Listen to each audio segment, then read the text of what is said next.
Почитуван председател на Собранието, почитувани пратеници, граѓани. Дискутираме веќе 2 недели на тема ребаланс на буџетот. И слушнавме многу. И за здравство, и за образование, нешто малку за буџет, не многу за ребаланс на буџет. Многу политика, малку решенија. Го исполитизиравме животот, ја исполитизиравме болеста, ќе исполитизираме и смртта. Меѓутоа, што се однесува до ребалансот на буџетот, заменик министер, ова е најверојатно посветено на вас, заедно со министерот за финансии Бесими.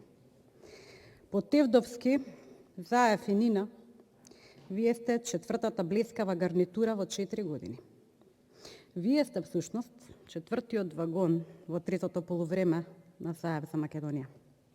И бидејќи сте дел од оваа влада, претпоставувам дека му верувате на премиерот, која предводи истата. Па му верувате и во изјавата од месец март 2020 година, која никогаш не искоментиравте. Кога за целата македонска јавност кажа дека на буџетот му недостасуваат 1,3 милиарди евра за да преживее. Му верувате ли кога изјавува дека Министерството за финансии, цитирам, може да претура од празно во шуплјо, но дека треба сите да знаат како буџетот е само лист хартија, а реални пари во истиот нема. И не знам како заменик министер со денови и ние и вие пред целата јавност или барем оние скромните што не слушаат, полемизираме околу празен лист хартија. Се надевам дека му верувате на премиерот, кој што на почетокот од своето владење го испроба неуспешниот експеримент наречен прогресивен данок, ама крив остана само Тевдовски. Па така додека блискавме 35% од платите во Македонија, истиот тој премиер изјави дека се исплаќаат во плико, поради довербата. Му верувате ли на блескавиот премиер кој изјави на 26 декември 2019 година дека ја зајакнал средната класа на Македонија и тоа со 300% пораст на социјалната помош? Лапсус или може сакаше да каже дека средната класа не е среќен добитник на социјална помош, кој со сите покачувања е пониска од минималната плата, она 14.500. Му верувате ли заменик министери на премиерот, кој што на 2 септември призна дека неприродно, магиосно, порасна бројот на отпуштени работници за 30.000, истовремено најавувајќи отпуштање на 40.000 административни работници? Му верувате ли дека околу 90 милиони евра биле потрошени во 3-месечната поддршка од 14.500 по работник, која им беше дадена на компаниите од страна на државата за зачувување на работните места?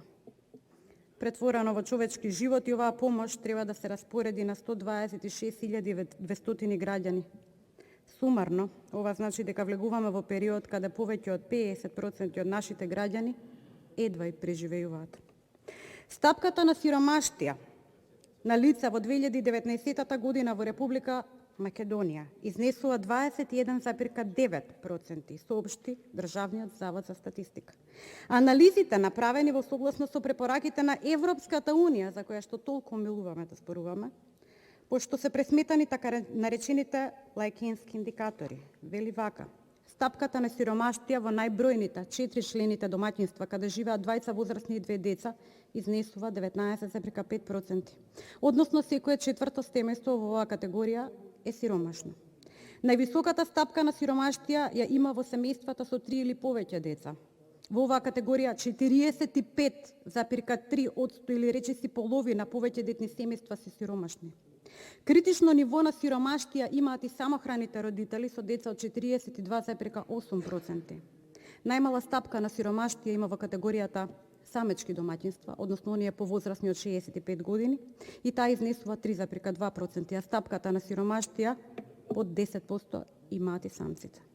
Според најфреквентниот статус на економската активност, стапката на сиромашни вработени лица во Македонија е 8,8%, додека стапката на сиромашни пензионери е 7,8%. Джини коефициентот од истите изјави и референции како мерка за нееднаквоста во распоредбата на приходи изнесува 30,8%. Му верувате ли на економските пакети, мерките за спасување, кога Државниот завод за статистика во индексите за промет во секторот трговија, по прашање на трговија на мало со храна и пијалоци, тоа значи основните работи, бележи намалување на прометот и тоа во месец мај реално 15,6%, јуни реално 7,4%, јули 8,2%, август 9,6%, да не продолжувам. Зборуваме за основните работи, храна и пијалоци. Знаат и подобро од мене дека по непродуктивните трошења на парите од заемите, како опција за спас ќе остане бркање од администрација, намалување на плати на администрација, намалување на пензии, реформи во пензискиот фонд, промена на даночната база, нејзино проширување, воведување на нови даноци, воведување на повисоки даноци, затоа што нема да има од каде да се враќаат овие долгови.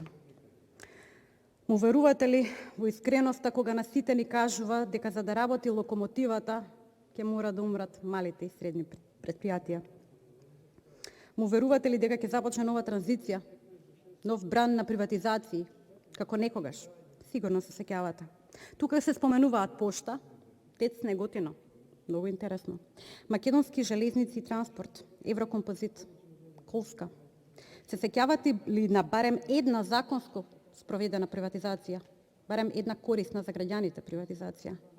Се сеќавате ли на падот на животниот стандард за време на транзицијата и приватизацијата, кога споредбено со 28 европски држави процентилот во 1992 година беше 34,8, а стабилизација на истиот дојде тек во 2012 година?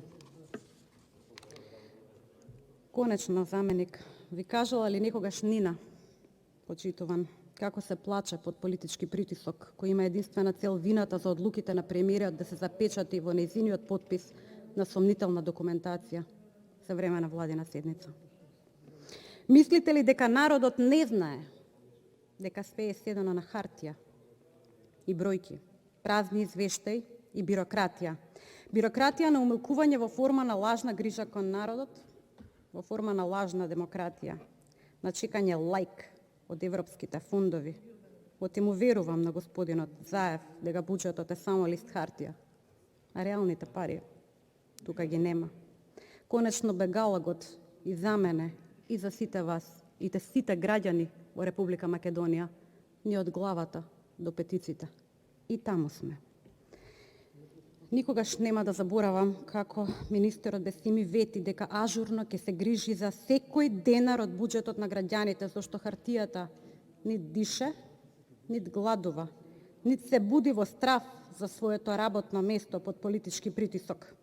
Нит има грудка во стомакот кога им вели на децата немам.